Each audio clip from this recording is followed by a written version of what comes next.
mensagem para a nossa igreja, para a nossa comunidade sobre mudança. Nós estamos vindo de um ciclo de Páscoa. No nosso calendário litúrgico nós temos a Páscoa, nós temos o Pentecostes e nós temos o tempo comum. Nós estamos transicionando da Páscoa agora para o Pentecostes com a manifestação do Espírito, que já foi a tônica da nossa campanha, 40 dias com o Espírito Santo, ativação espiritual, mover espiritual e milagres. Eu vou só dizer uma coisa para vocês. Eu, particularmente, eu e minha esposa, nós estávamos orando por uma causa, orando, Deus, faz uma obra. Lorena e eu todos os dias orávamos na campanha de 40 dias com o Espírito Santo. Espírito Santo, vem Espírito Santo, move-te Espírito Santo, faz uma obra. Deixa eu dizer uma coisa para vocês, Deus começou a responder. E foi, eu tenho certeza, quando a igreja se mobiliza para buscar a Deus em intercessão, Deus se move em favor da sua igreja. É simples assim. E nós precisamos voltar a pregar o Evangelho simples, preto no branco, onde Jesus tem poder, Jesus salva, Jesus faz maravilhas, o diabo existe, o inferno é quente, mas Jesus tem poder de nos libertar. Esse é o Evangelho que eu acredito, e esse é o Evangelho que eu quero mobilizar na nossa igreja, disputar a consciência da igreja, para que a igreja entenda a sua responsabilidade diante de Deus. Qual é a sua responsabilidade? Interceder, buscar o Espírito Santo, levar a Deus a sério.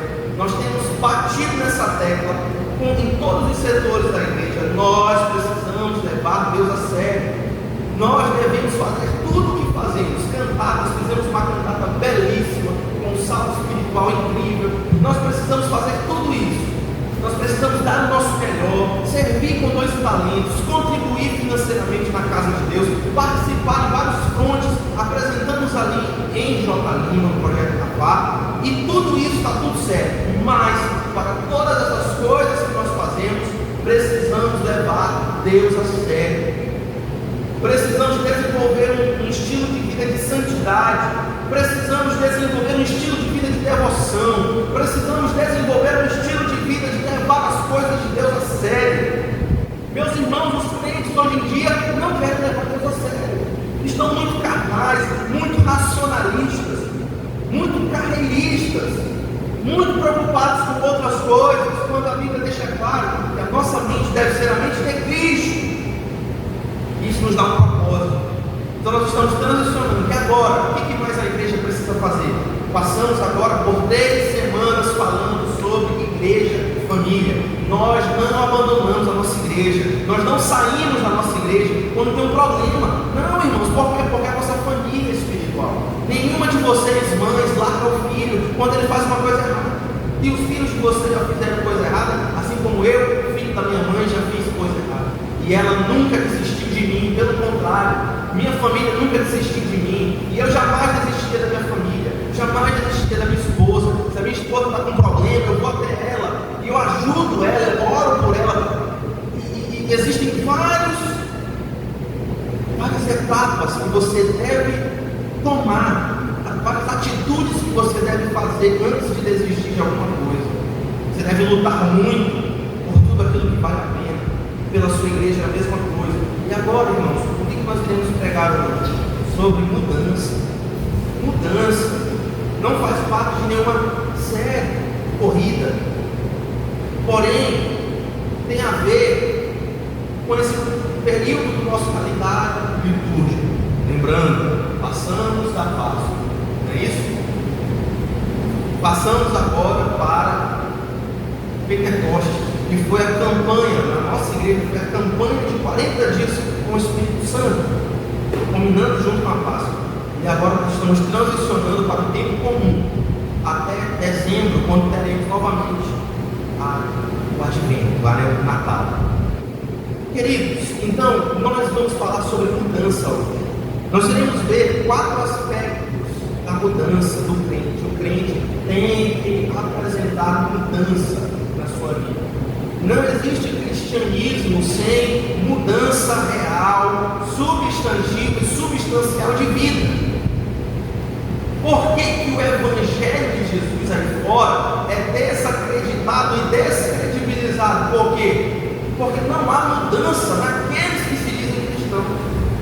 Adotou-se uma cultura de que eu posso servir a Deus do jeito que bem entender. Adotou-se uma postura de dizer que eu posso ter a vida do jeito que eu quiser, e Deus, está tudo bem para Deus, Deus tem que me aceitar do jeito que eu sou. Queridos irmãos, eu quero não desperdiçar esta oportunidade de mobilizar a igreja para uma mensagem transformadora, desde os jovens até os mais velhos e os velhos, né? E não tem problema ser velho, desde que você mude.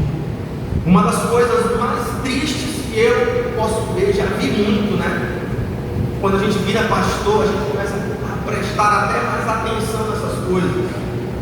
Mas eu lembro que às vezes meu pai, que era pastor, ele dizia assim, ele via alguma situação e ele dizia assim: meu Deus, fulano tem 40 anos de crente, só de crente. Às vezes o cara já está ali com 70 anos de vida, 80 anos de vida, e o papai dizia assim: meu Deus, fulano tem 40 anos de crente e nunca mudou, nunca foi transformado, nunca amadureceu. Que coisa horrível, que coisa triste. Não é isso que Deus quer para nós. Quantos creem nisso? Digo amém. Não é isso que Deus quer para nós. Então, nós iremos ver 3 características da mudança. Em primeiro lugar, a mudança ela é possível. Segundo, a mudança ela é aos poucos ou gradual. Em terceiro lugar, a mudança é essencial, obrigatória. E por último, a mudança é prática, ela tem que ser prática. Vamos lá, em primeiro lugar, abra sua Bíblia. Na segunda carta do apóstolo Pedro, São Pedro,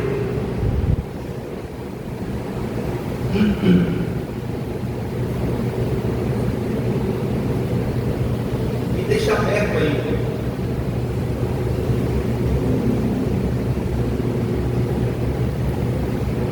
Segunda Pedro, capítulo 1, nós iremos já entrar no texto, mas antes eu quero contar uma anedota, uma história para você. Conta-se a história de um casal que tinha lá com seus 60 anos de casamento já. O homem já tinha seus 80 anos, a mulher tinha seus 75. Era um casamento longevo. 55, 60 anos de casado. Era um casal que já estava casado há muitos anos. Eles tinham tido uma vida muito feliz como casal, como família. E eles estavam numa rádio, e o homem, o idoso, que era o marido da relação, ele estava numa rádio dando uma entrevista, e o entrevistador chegou para ele e perguntou: senhor fulano de tal, qual é o segredo de um casamento tão longevo e feliz? Qual é o segredo para você permanecer tantos anos casado? E ele respondeu: olha, fulano, o segredo eu não sei, mas de uma coisa eu sei. Ao longo desses 55 anos de casado, minha esposa já esteve casada com 5 homens diferentes. E todos eles eram eu. Todos eles eram eu. Obviamente que o que ele estava querendo dizer é que ao longo da nossa vida nós mudamos. Um casamento longevo passa por várias fases. Mulheres têm manias, homens têm manias, 2 pecadores debaixo do mesmo teto. O que pode dar errado, né? Tudo pode dar errado. Mas eles vão mudando, o homem muda, a mulher muda, os filhos crescem, tem estágios de mudança e você precisa aprender a lidar com isso. Casamentos longevos têm mudança. E existem casamentos que dão certo e casamentos que não dão errado. Existem casamentos em que o casal permanece junto até o fim, até um deles morrer, mas o casamento não é lá essas coisas. Em contrapartida, existem outros casamentos que são longevos, o casal permanece junto até o fim, e são casamentos felizes. Qual é a diferença entre um e outro? Qual é a diferença entre uma mudança para melhor e uma mudança para pior? Presumindo que é do ser humano a característica de mudar. Todos os seres humanos mudam, 100% deles mudam. Você 30 minutos mais velhos, 30 minutos mais perto da morte, 30 minutos mais perto de se encontrar com o Senhor. Depois daqui alguns vão para a pizzaria, ficar algumas gramas mais pesadas. Nós mudamos.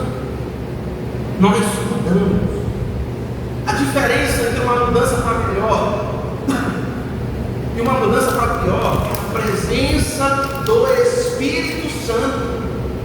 O Espírito Santo é o indutor, propulsor, consumador da mudança.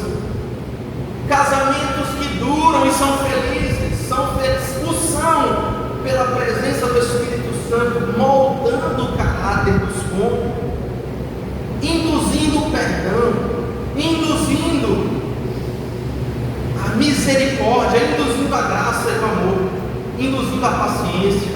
É impossível você ser uma pessoa paciente sem um agir sobrenatural do Espírito Santo. Então a diferença é essa, que você deve buscar o Espírito Santo. Você deve buscar ser cheio do Espírito Santo e ser cheio de Deus. Ser cheio de Deus. Quantos querem ser cheios de Deus nessa noite? Digo amém. Então vamos ler, em primeiro lugar, vamos ver o que o texto diz. Crescer, mudar, é possível em primeiro lugar. Vamos ler os versículos 3 e 4. Tem um problema aqui, você pode ler na sua Bíblia. Versículos 3 e 4. Diz assim: Deus, com o seu poder divino, nos concede tudo de que necessitamos para uma vida de devoção, pelo conhecimento completo daquele que nos chamou para si, por meio da sua glória e excelência. Versículo 4, atenção. E por causa da sua glória, por causa da glória de Deus e excelência, Deus nos deu grandes e preciosas promessas. São essas promessas que permitem a vocês, todos aqui, a participar da natureza divina e escapar da corrupção do mundo causado pelos desejos humanos. Em primeiro lugar, mudar, crescer, melhorar é possível. O texto diz de forma clara. Muitas pessoas acham que não é possível. Muitas pessoas dentro da igreja, inclusive, dizem que tem dom espiritual da Gabriela. Qual é o dom espiritual da Gabriela? Eu nasci assim. Irmãos, deixa eu dizer uma coisa para você. Esse dom espiritual não existe na Bíblia. Todo crente tem que mudar. Por quê? Porque mudar é possível. Alguns dizem que não é possível, mas os versículos 4 e 3 dizem o contrário. Sabe por quê? Porque ele diz assim: Deus, com o seu poder divino, já nos deu tudo que precisamos. O poder divino de Deus que nos faz mudar, ele está disponível para nós. E ele concede tudo de que necessitamos para uma vida de devoção, uma vida santa, uma vida de crente de verdade. Deus nos dá todos os recursos dos quais necessitamos para mudar. E disso nós tiramos uma notícia boa e uma notícia ruim. A notícia ruim para alguns é que não tem mais desculpa. Qual é a desculpa que você vai dar para mudar? Meus irmãos, no trabalho de discipulado, no trabalho de aconselhamento pastoral, nós lidamos com um processo de mudança. E nós queremos dar uma alternativa bíblica para as pessoas mudarem. E como é que nós dizemos? Olha, esse seu problema é um problema até grave, mas deixa eu te dizer uma coisa. Deus pode fazer. Quantos creem nisso? Quantos creem que Deus pode? Igreja, nós precisamos voltar a essas crenças básicas. Nós precisamos voltar a esse entendimento básico de que Deus é poderoso para fazer infinitamente além do que pedimos ou pensamos.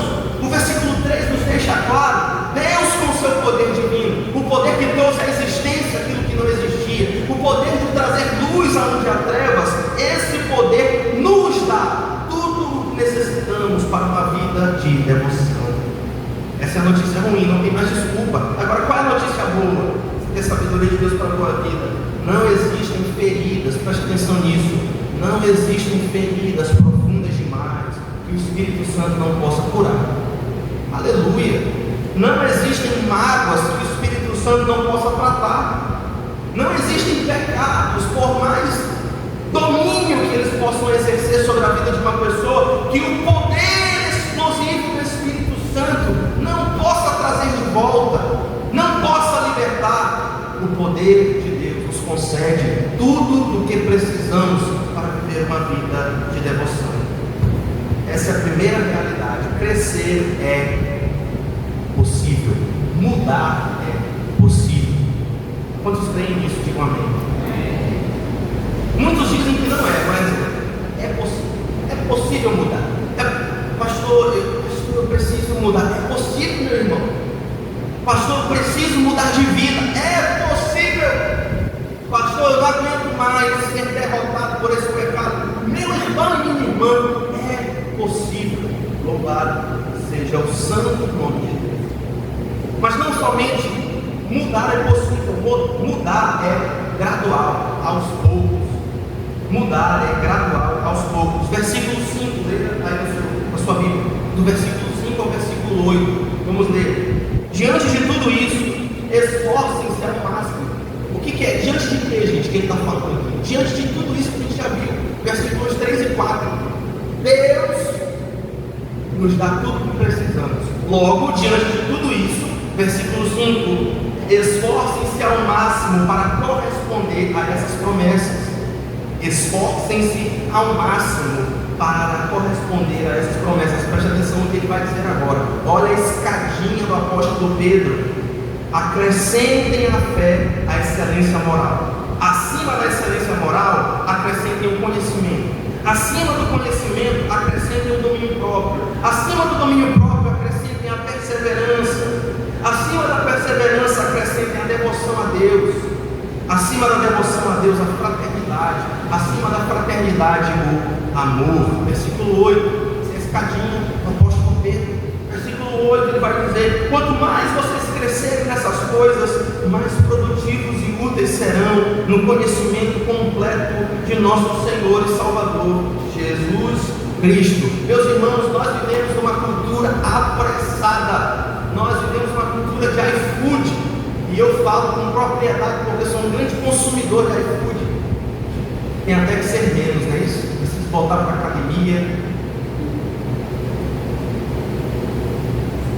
Mas, meus irmãos, eu vou dizer um testemunho pessoal do meu casamento. É uma conta simples.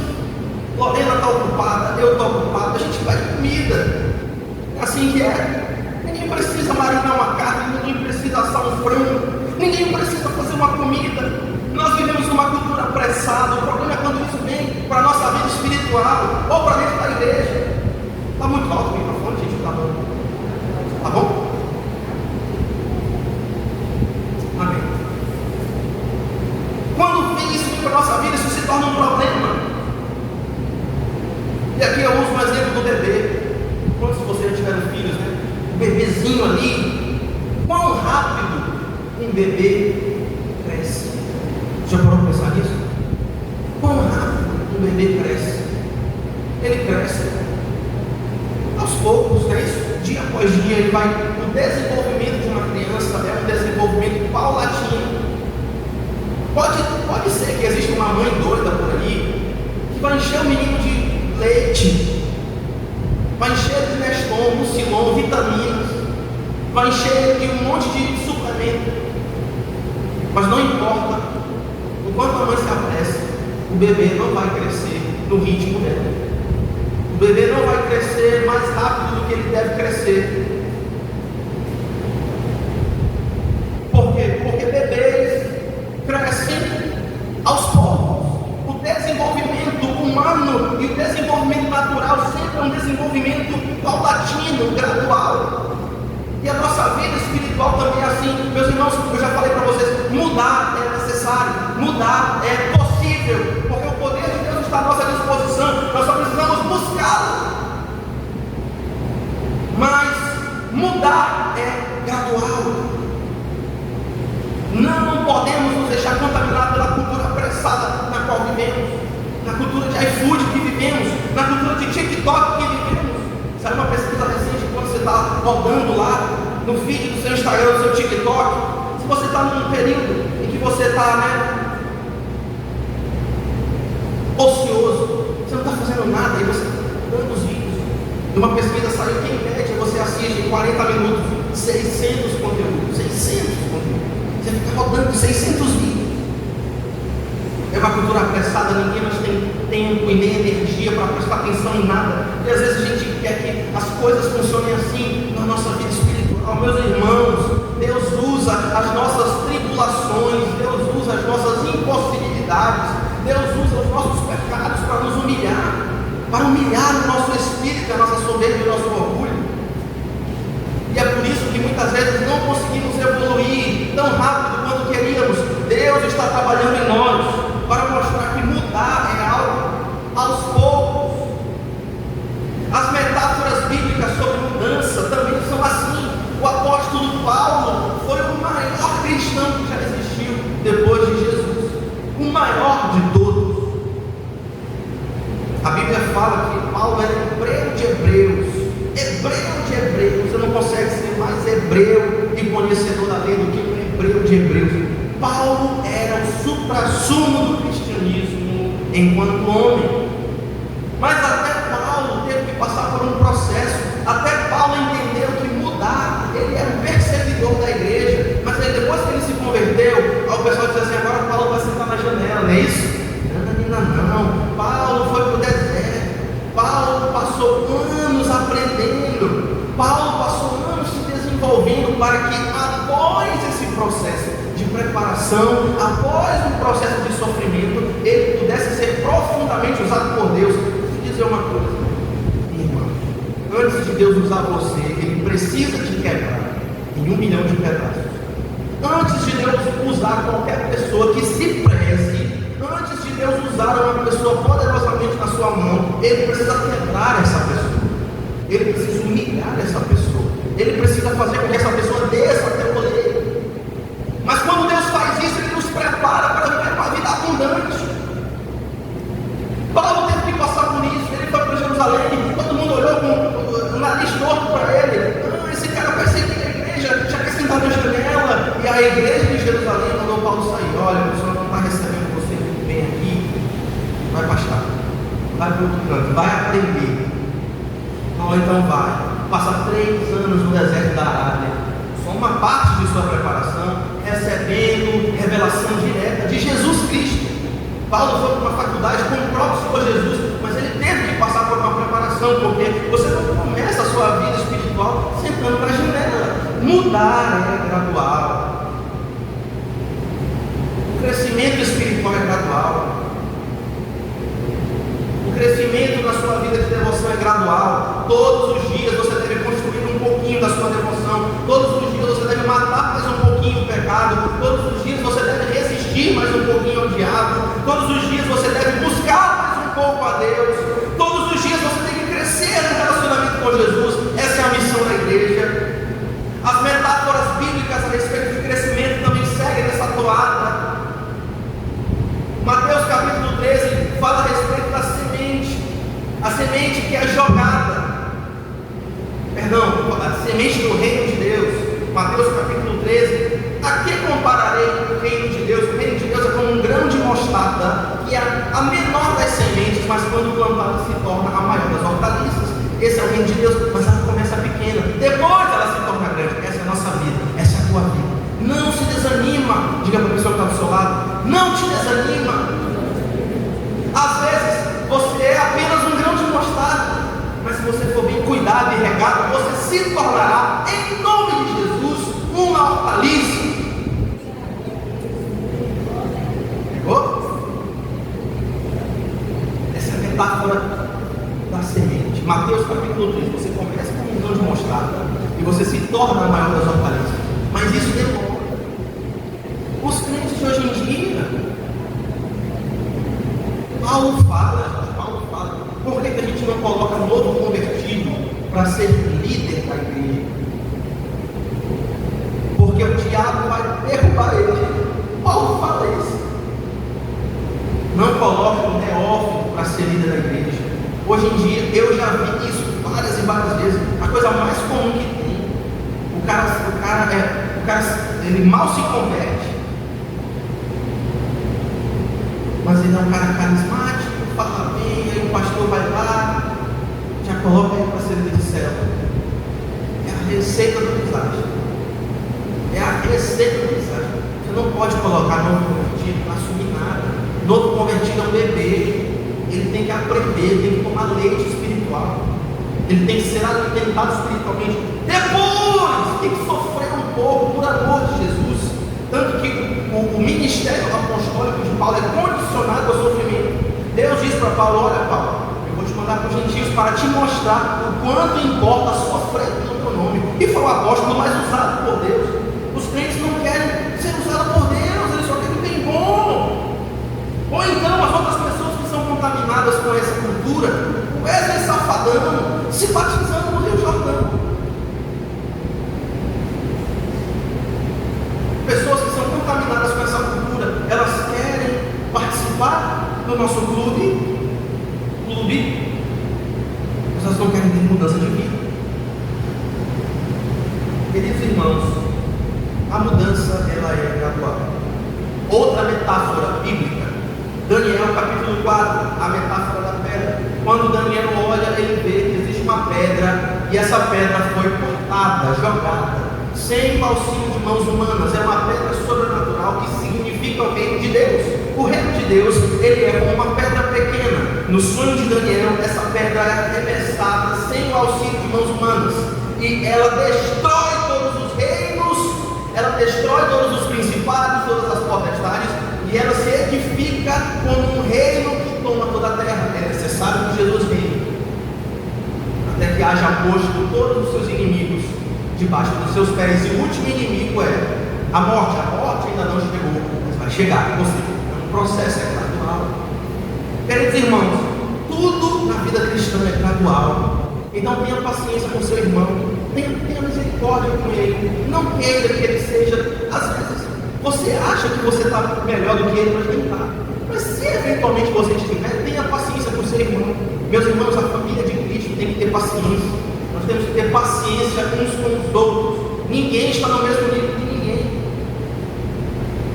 Às vezes eu olho para os pastores que eu admiro e eu vejo o quanto eles são melhores do que eu. Eu não cheguei lá. Talvez eu precise sofrer mais. Talvez Deus precise me disciplinar alguma coisa em mim. Talvez eu só precise envelhecer. Mas todos nós estamos num estágio de vida diferente e nós precisamos ter misericórdia. Mas o reino de Deus, ele começa pequeno, mas ele se torna grande. O cristianismo começou com 120 pessoas ali com medo de serem mortas, presas no cenáculo. O Espírito Santo não tinha 120 pessoas, e hoje o que é o cristianismo? É a maior religião do mundo.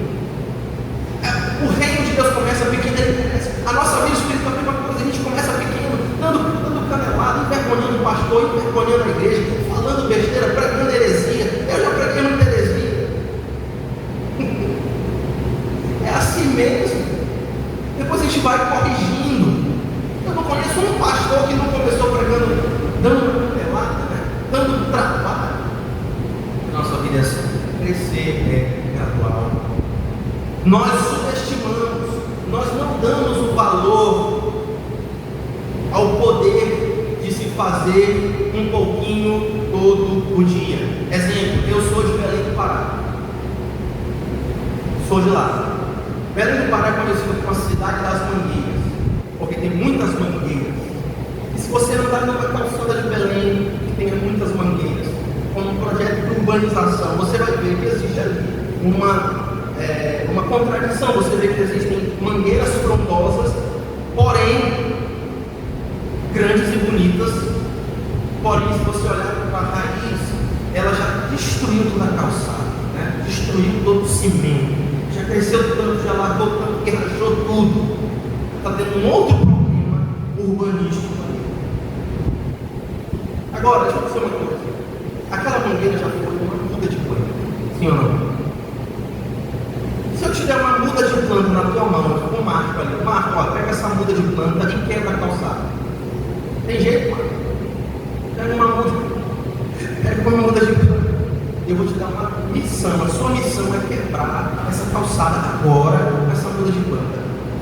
Existe um jeito rápido de quebrar uma calçada com uma muda de planta, sim ou não? Vai quebrar sua mão, né? Não é isso? Agora existe um jeito. Não existe um jeito rápido, mas existe um jeito. Que jeito é? Planta. Daqui a 15 anos, aquela árvore vai ser tão grande, aquela muda conta de quanto vai ser tão grande que já destruiu toda a nossa. Eu estou querendo dizer, nós subestimamos o poder de se fazer um pouquinho todo dia. Quantos de vocês já leram a Bíblia inteira? Levantem a mão. Como é que vocês leram? Qual foi o processo que os levou a ler a Bíblia de forma inteira? Foi um processo intensivo ou foi um processo picotado? Foi um processo gradual? Eu acredito que a maioria de vocês leu a Bíblia aos poucos. Sim ou não? Nós temos a vida toda para ler a Bíblia e muitas vezes as pessoas não querem ler a Bíblia simplesmente porque é uma Bíblia. E ela é muito grande, a gente nunca vai conseguir ler. Não, meus irmãos. Nós subestimamos o poder de se fazer um pouquinho todo dia. Leia a sua Bíblia um capítulo por dia. Leia a sua Bíblia um livro por semana. Um livro inteiro da Bíblia por semana. Em 66 semanas, pouco mais de um ano você lê a Bíblia. Você pode fazer outros planos. Lorena e eu já fizemos 2 anos lendo a Bíblia. Lorena e eu já fizemos 2 anos lendo a Bíblia em um ano de cabo a rabo. Já lemos a Bíblia só casados 2 vezes completa. E agora a gente pode, por que não mudar? Por que não fazer de uma forma diferente? Vamos fazer a Bíblia em 2 anos. A gente terminou o primeiro ano passado, agora a gente já está terminando o segundo ano. Leia a Bíblia. Ore todos os dias, pelo menos 10 minutos. Eu sei que você pode fazer melhor do que isso, mas pelo menos 10 minutos. Se você não consegue orar, você não tem assunto com Deus, você não tem intimidade com Ele, pelo menos comece o poder de se fazer um pouquinho todo dia. E Jesus vai recompensar esse modelo de devoção, porque Ele diz assim: Jesus vai dizer para nós, se vocês tiverem fé do tamanho de igreja, de um grande mostarda, vocês moverão, essa montanha se moverá. Louvado seja o nome do Senhor. Então, mudar não é somente possível, porque Deus nos deu tudo o que precisamos em Cristo Jesus para acessar essa mudança. O poder do Espírito Santo, o dom de Deus, o poder explosivo de Jesus, Ele pode. Agora, não somente é possível, é gradual aos poucos, como eu acabei de falar, mas não somente é possível e nem somente é gradual, como também é essencial. Mudar é essencial. Você tem que mudar. Diga para a pessoa que está do seu lado, se você é crente, diga para ela: você tem que mudar.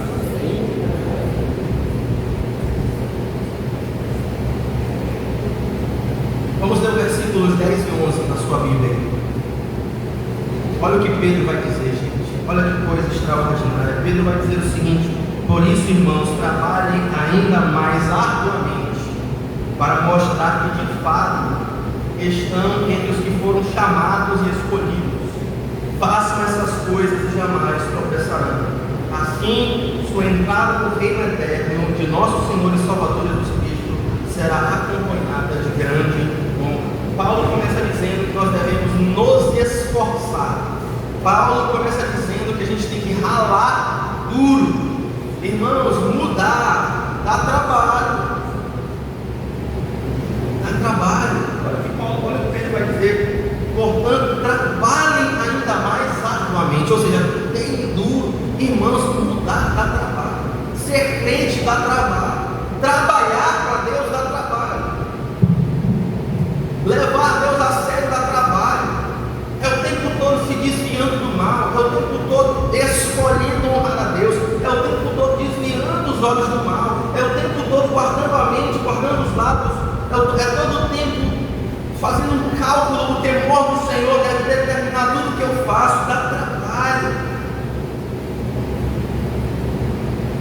Parece que a gente está querendo comprar a salvação, não é isso? Olha, se eu me esforçar, Deus vai me recompensar. Mas não é disso que se trata. Deus não vê os teus méritos, não. Deus vê o trabalho de Cristo na tua vida. É por isso que o versículo 3 começa: olha, Deus com seu poder divino nos concede, é Ele que dá tudo que nós precisamos. Mas quando Ele te der, trabalhe. Você pode ter as melhores ferramentas do mundo, mas se você não souber usar, e se você não trabalhar duro, você não vai construir nada. Lorena recentemente me deu a minha primeira caixa de ferramentas. Ela me deu logo 3, que estava na promoção no Mercado Livre. E agora eu tenho que fazer alguma coisa com aquilo ali. Eu preciso aprender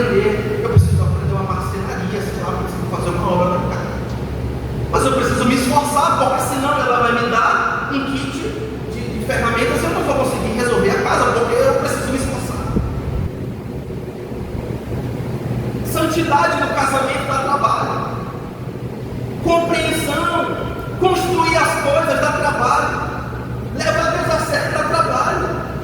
Mas não é isso que vai ganhar a nossa salvação. A nossa salvação é uma obra e um presente de Deus.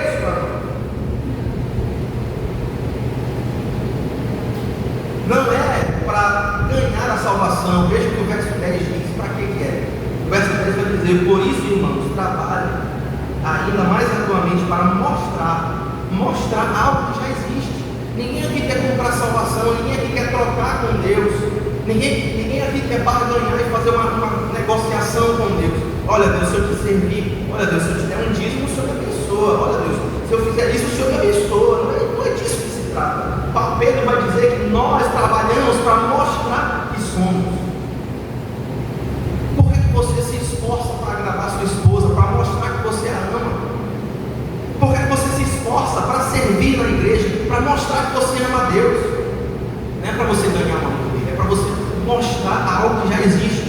É disso que se trata. O verso 10 deixa isso claro. É essencial, obrigatório, tem que mudar. Porque cristãos não são povo do mérito. Cristãos não escolhem Deus, Deus é que nos escolhe. Nós o amamos porque Ele nos amou primeiro. Cristãos são povo da graça. Pela graça sois salvos, mediante a fé. E isso não vem de vós, é dom de Deus, não de obras, para que ninguém venha a se gloriar. A salvação é pela graça, para as obras. Esse é o ensino apostólico, esse é o ensino bíblico. A salvação é somente pela graça. Mas preste atenção aqui, para tudo. Preste atenção aqui, a fé que salva nunca, a fé que salva jamais vem sozinha. A fé sem obras é morta. Na doutrina, na nossa tradição protestante cristã, as obras são instrumentais à fé. Tanto que, se você vê uma pessoa que se diz crente fazendo um monte de besteira e não se arrependendo, pode ter certeza que a salvação não está nela. Porque as obras são instrumentais à fé. Em outras palavras, a fé sem obras é morta. Nós mudamos porque somos salvos e não para alcançar a salvação. Porque Deus fez tudo por nós. Deus deu o seu melhor para nós. Cristo entregou e derramou o seu sangue precioso por cada um de nós. Honremos, pois, a Deus agora no nosso corpo, na nossa vida. Agora, pastor, como é que eu vou saber se alguém é chamado? Olha o termo que ele usa aqui. Portanto, irmãos, trabalhem ainda mais arduamente para demonstrar que, de fato, estão entre os que foram chamados e escolhidos. Pastor, surge a pergunta de $1 milhão. Como é que eu sei que eu sou chamado? Como é que eu sei que eu sou escolhido? Pergunte para a pessoa que está do seu lado: você é escolhido? Pergunte para essa pessoa: você foi chamado, chamada? Como é que eu sei? Como é que eu sei?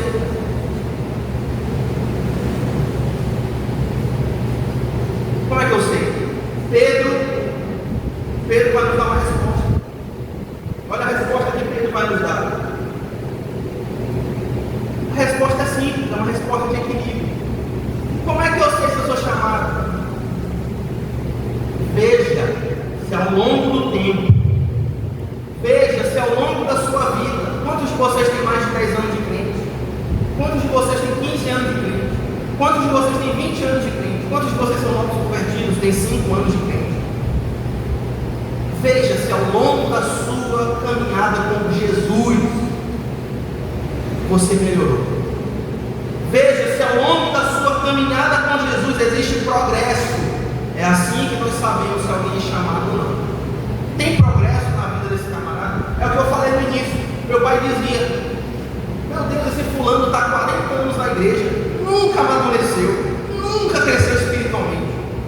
Meus irmãos, é muito provável que não tenha a obra de Deus na vida dessa pessoa. Ele gosta da igreja, ele gosta das músicas, ele gosta das amizades, mas ele não gosta de Jesus, ele não ama Jesus, ele não tem nada a ver com Jesus. O Espírito Santo ainda não começou uma obra na vida dele. Todos vocês aqui têm que tomar cuidado com isso. Vocês entendem isso?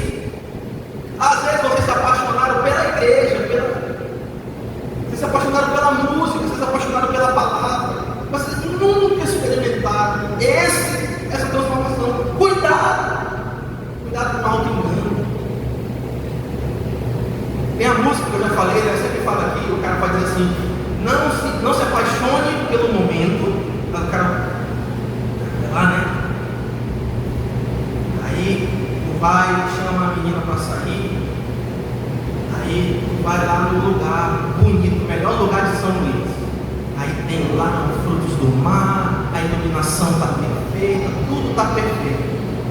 E aí você acha que você se apaixonou pela menina, quando na verdade você se apaixonou pelo restaurante, você se apaixonou pela experiência. É a música, depois eu mando para você. Don't fall in love with the moment. Não se apaixone pelo momento que acha que você se apaixonou pela menina. Tem gente que se apaixonou pelo momento, pelo louvor, mas não se apaixonou por Jesus. Diga para a pessoa que está do seu lado: cuidado, cuidado. Para você ser crente, tem que ter mudança ao longo dos anos. Para você dizer que você é crente, você tem que ter vencido pecados que 5 anos atrás você não conseguia, mas o Espírito Santo te ajudou e te libertou. Aleluia. É assim que funciona. Vocês estão entendendo o que eu estou pregando? Esse é o poder santificador da palavra. A palavra com um poder sobrenatural, explosivo de santificação na sua vida. Tem gente que está apaixonada pelo momento, tem gente que está apaixonada pelas músicas do Pelé, não? Milagres fazes. Ah, Deus, eu quero que tu faça um milagre na minha vida, mas tu quer andar com ele, mesmo que o milagre não venha. Ah, não, veja bem, tem outras coisas para fazer. Você não ama ele, você não é cristão, me desculpa. Você tem que amar Jesus, você tem que amar, você tem que ser louco por Jesus, você tem que ser um guerreiro alucinado de oração, você tem que buscar Deus em oração, você tem que gerar as coisas em oração. Às vezes não tem nada para pedir, mas só para você estar em comunhão com Ele. Meus irmãos, tem dias que eu estou precisando, não é da minha mulher não, eu estou precisando de Jesus na minha vida. Eu amo minha mulher, sou apaixonado por ela, faço tudo para ela, quase tudo,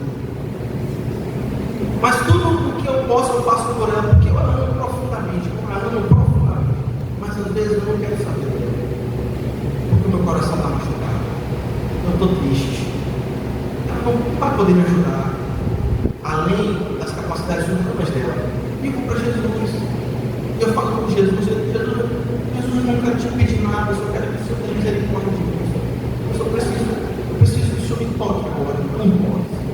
Me ajuda, me livra, me salva de mim mesmo, me salva dos meus pensamentos, me salva dos meus pecados, das minhas paixões, me liberta. É isso. Tem que ter mudança ao longo do tempo. Alguns de vocês já conseguiram vencer um pecado hoje que 5 anos atrás vocês não venciam? Levanta a mão. Levanta a mão.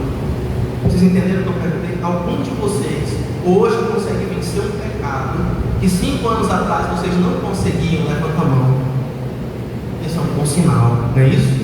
Quantos de vocês hoje conseguem vencer um pecado que 10 anos atrás vocês não conseguiam vencer? Levanta a mão. E quantos de vocês estão pedindo libertação de alguma prisão hoje? Levanta a mão. Pronto, gente, é isso. É isso. Tem que ter mudança, tem que ter crescimento. É assim que você sabe que você foi chamado. E por último, mudar é algo prático. Você tem que fazer 3 coisas para a mudança. Obrigatoriamente, é o que o texto diz, não é o que eu acho, é o que o texto diz. Olha o que o texto diz, versículos 5 a 7. Vamos lá, ler rapidamente. 5 a 7. Diante de tudo isso, esforcem-se ao máximo para corresponder a essas promessas. Acrescentem a fé à excelência moral ao conhecimento do domínio próprio, ao domínio próprio a perseverança a devoção a Deus a fraternidade e a fraternidade o amor. Show, vamos lá. A palavra acrescentem no versículo 5 é a palavra grega para investir. Naquela época existiam peças gregas. Você já viu essas peças gregas ou peças romanas? Peças teatrais, né? Os grandes romanos ou gregos que hoje viram best-sellers e que às vezes viram filme. Por exemplo, agora vai ter a Ilíada, não é isso? Vai ter um filme agora, Ilíada. Em 2004 teve um filme chamado Troia. vocês lembram desse filme. São livros que viram uma peça de teatro com um filme. E sempre tem um investidor por trás. E esse investidor ele vai botar o dinheiro para que o projeto aconteça, venda muito ingresso e ele possa pagar de volta o investimento dele com lucro, não é isso?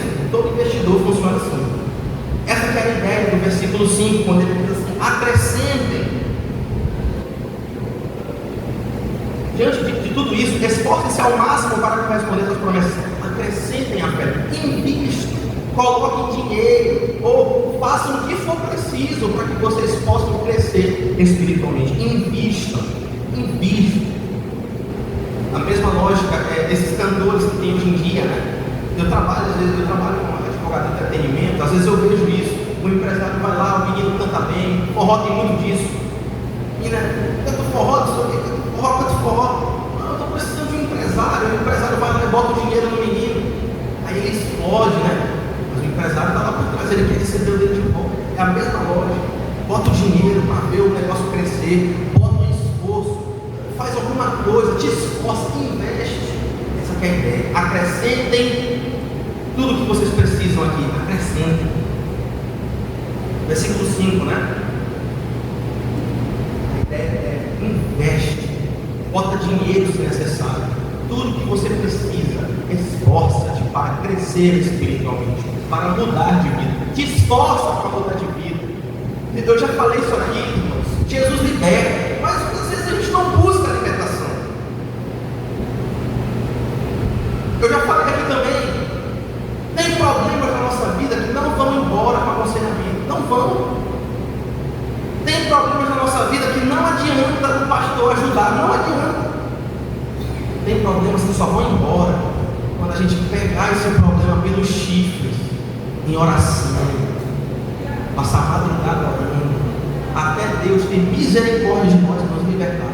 Tem problema na sua vida, você aí, ó, e só assim vai embora. Só assim. Não, você tem que buscar Deus até Deus te libertar. Quando o Filho te libertar, verdadeiramente você será livre. Quando Ele te libertar, verdadeiramente você será livre. O investidor, que é a palavra do versículo 5, ele toma risco.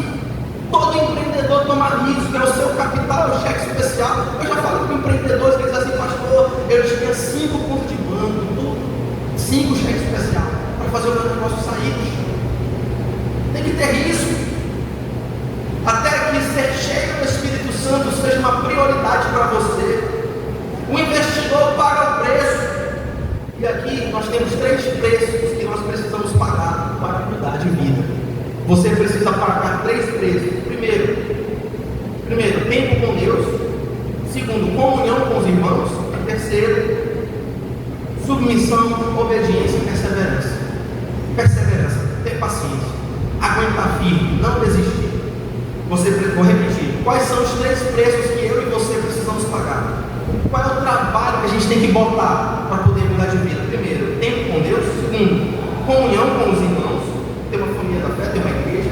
Terceiro, perseverança, não desistir. Tem irmãos que não vão receber a bênção porque desistiram antes da hora. É isso. Desistiram antes da hora. Primeiro tempo, versículo 3, vou ler rapidamente. Deus, por seu poder divino, nos concede tudo o que precisamos para uma vida de devoção, pelo conhecimento completo daquele que nos chamou. Quem nos chamou? Hein? Jesus nos chamou. Ou seja, para que você alcance essa mudança, você tem que ter o conhecimento de Jesus. Eu pergunto para vocês que são casados: quando vocês estavam conhecendo a mulher de vocês, homens, vocês passaram pouco ou muito tempo com ela? Muito tempo, né? E vocês só passaram a conhecer quem ela é de verdade depois que vocês foram morar junto com ela. Não é isso?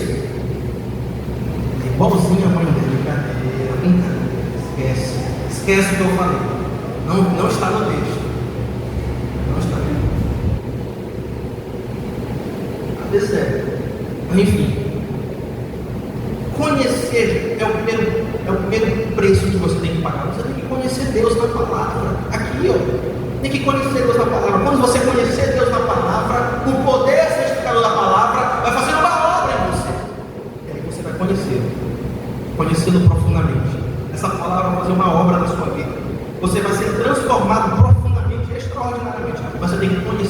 palavra e em oração. É por isso que você tem que participar, quinta-feira, às 20 horas, do Berém, intercessão online. Por quê? Porque é online. É literalmente online. Você aperta 2 botões e da sua casa você participa da melhor oração, melhor reunião de oração que você já participou. Isso. É isso. Você tem que participar. Você tem que conhecer o Senhor. Esse é o primeiro preço. Segundo preço, comunhão. Comunhão. Hebreus capítulo 3. Vou ler rapidamente. Hebreus capítulo 3, versículo 13, diz assim: portanto, irmãos, cuidem para que nenhum de vocês tenha um coração perverso e incrédulo que os desvie do Deus vivo. Versículo 13, preste atenção. Advirtam uns aos outros todos os dias, enquanto ainda é hoje, para que nenhum de vocês sejam enganados pelo pecado e fique endurecido. Meus irmãos, todos vocês precisam de um amigo ou de uma amiga de Hebreus 3:13. Um irmão ou uma irmã que dê o papo reto, um irmão e uma irmã que diga a verdade, um irmão e uma irmã que não doura a pílula, um irmão e uma irmã que diga a verdade, mesmo que você vá se machucar. O relacionamento mais íntimo que um ser humano pode ter com o outro é o casamento. É uma união física, é uma união de alma. É o relacionamento mais íntimo que você pode ter. E geralmente você se casa com uma pessoa que você ama, né? Geralmente. E às vezes, até no relacionamento que é mais importante para você, às vezes no relacionamento que é o que você mais ama, você vai dizer uma palavra que vai machucar sua esposa. Sua esposa vai dizer uma coisa que você não vai gostar. E às vezes é verdade. Provavelmente é verdade. Você pode não querer aceitar, mas é verdade.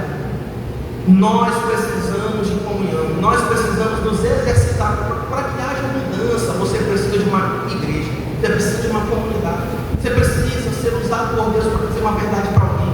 Deus vai usar alguém para dizer uma verdade para você. Você precisa de uma igreja, você precisa de uma comunhão. Esse é o segundo esforço que você precisa ter. Esse é o segundo esforço que você precisa ter. O primeiro é tempo com Deus, conhecer Deus na palavra e na oração. Segundo, comunhão com os irmãos. E por último, perseverança.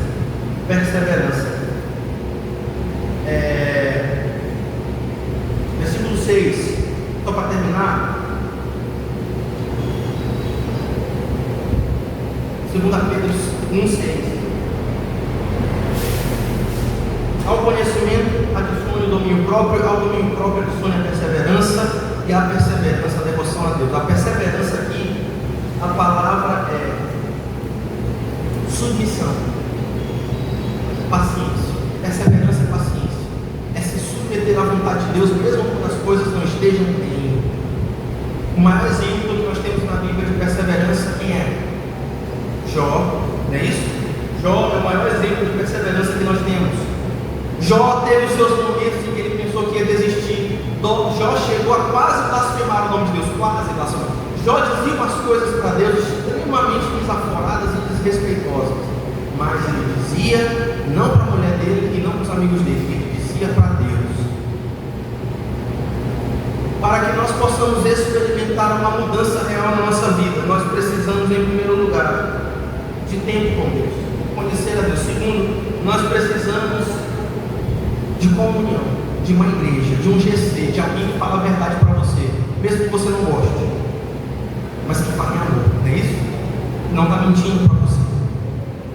E você precisa de paciência. Tenha paciência. Aceite esse tempo que você está passando e saiba que Deus tem um propósito na sua vida. Saiba que Deus tem poder para te tirar desse problema e que Ele está trabalhando todas as coisas para a glória dele, para o seu bem. Quantos creem nisso? Digo amém. Agora, nós não, pastor, é possível isso? É possível? É possível mudar? Sim, meus irmãos, é possível. Sabe por que é possível? Porque Jesus fez o impossível no nosso lugar para que hoje seja possível mudar de vida. Quando você entende isso? Aleluia! Jesus fez o impossível no nosso lugar para que hoje a nova vida seja possível. E é isso que nós precisamos acreditar. Meus irmãos, não existe um problema que Jesus não possa resolver. Não existe um coração duro que Ele não possa quebrar. Não existe um pecado do qual Ele não possa libertar. E Ele fez o impossível para que hoje a nossa vida possa ser cheia do poder impossível de Deus. O poder que faz o impossível esteja na nossa vida. Jesus viveu uma vida perfeita para que a nossa vida perfeita possa se tornando cada vez mais perfeita à imagem de Jesus.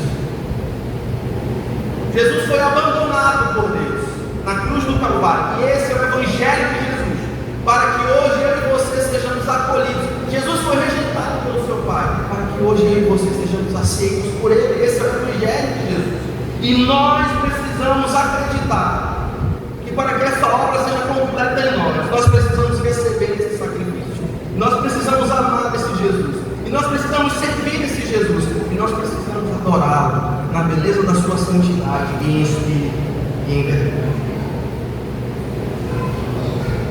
Para refletir e praticar. Cadê os crentes dessa noite? Um amém. Crentes, hoje vocês foram lembrados dos seus deveres.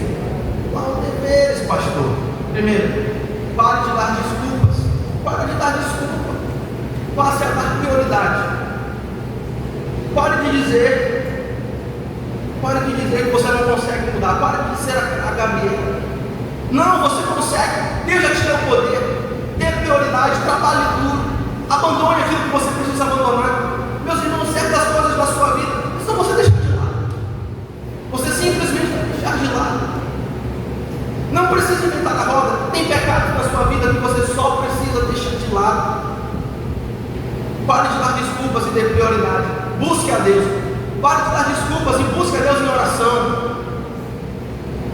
Ah, pastor, meu filho é muito difícil de mudar.